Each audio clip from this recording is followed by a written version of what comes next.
Jason was hunched over his desk, the fluorescent lights of his office buzzing, a spreadsheet glaring back at him.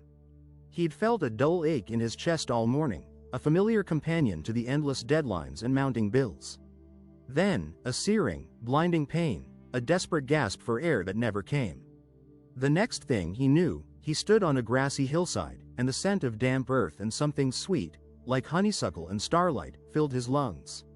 A gentle breeze, unlike any city wind, whispered through trees that hummed with an unfamiliar, vibrant energy.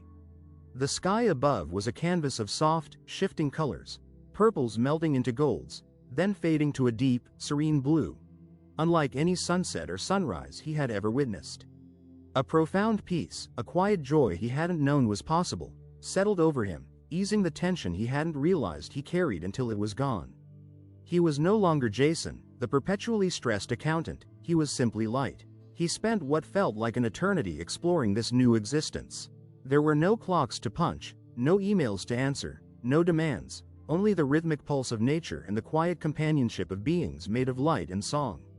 He learned to communicate through shared feelings, a pure empathy that transcended words. He drew sustenance from the air, a gentle warmth that nourished him, and found solace in the vast, star-dusted nights where constellations he'd never seen danced above. Days flowed into weeks, weeks into years, and years into centuries. He built a home from living light, cultivated gardens of shimmering flowers that glowed with inner luminescence, and watched generations of luminous creatures dance through the ethereal forests.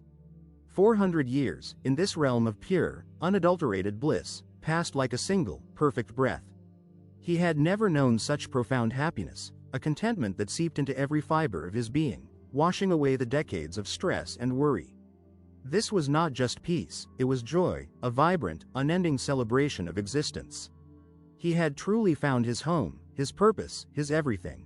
Early in this new eternity, he discovered a small, shimmering being, a child of light, lost and alone. Jason, guided by an instinct he hadn't known he possessed, took the child under his wing. He named her Angel, for the ethereal glow that surrounded her, and poured all his newfound peace and love into nurturing her. He watched her grow, her light intensifying, her understanding of their world deepening. He taught her the silent language of the trees and the wisdom of the stars. Their connection was profound, a bond forged in pure existence, and raising her became the deepest joy of his 4-century-long life. He saw her blossom into a radiant adult, her presence a constant source of warmth and pride. He had forgotten the old world, the gnawing anxiety, the frantic rush of modern life. This was his reality, his eternity. One morning, as he floated above his luminous garden, tending to a cluster of glowing blooms, a strange sensation began. A tingling, starting at his fingertips, spread rapidly through his body, like static electricity. He looked down, and to his horror, saw his hand shimmering, becoming translucent, then fading, as if he were a dream dissolving. Panic, a raw, forgotten emotion, surged through him, a jolt of fear he hadn't felt in centuries. He tried to grasp the light around him, to hold on to this existence, to anchor himself, but it slipped through his dissolving form. The vibrant colors of his world began to dim, the harmonious hum of the trees fractured into a discordant buzz, like a radio losing signal. The profound peace that had enveloped him for centuries shattered, replaced by a terrifying emptiness. With a sharp, guttural gasp, Jason's eyes snapped open. The blinding white light of an ambulance ceiling assaulted him, harsh and unforgiving. The piercing wail of a siren hammered at his ears, a jarring contrast to the celestial music he'd just left, and the acrid smell of antiseptic filled his nostrils. Rough, human hands were on him, a strap tightened across his chest, pressing down on the very spot where the pain had begun. "He's back," a voice boomed, close to his ear, filled with a frantic relief.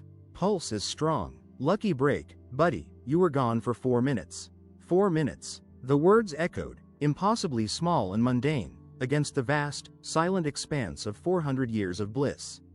A wave of crushing despair washed over him, a profound grief for the paradise he had lost.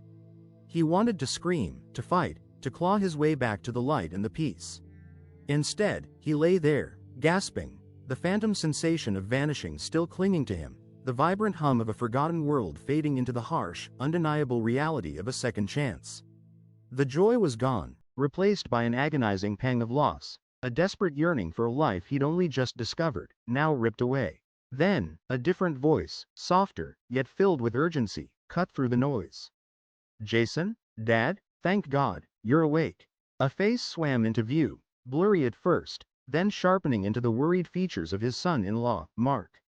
We were so worried. We have some good news for you. Danielle is safely out of labor and our baby girl has arrived.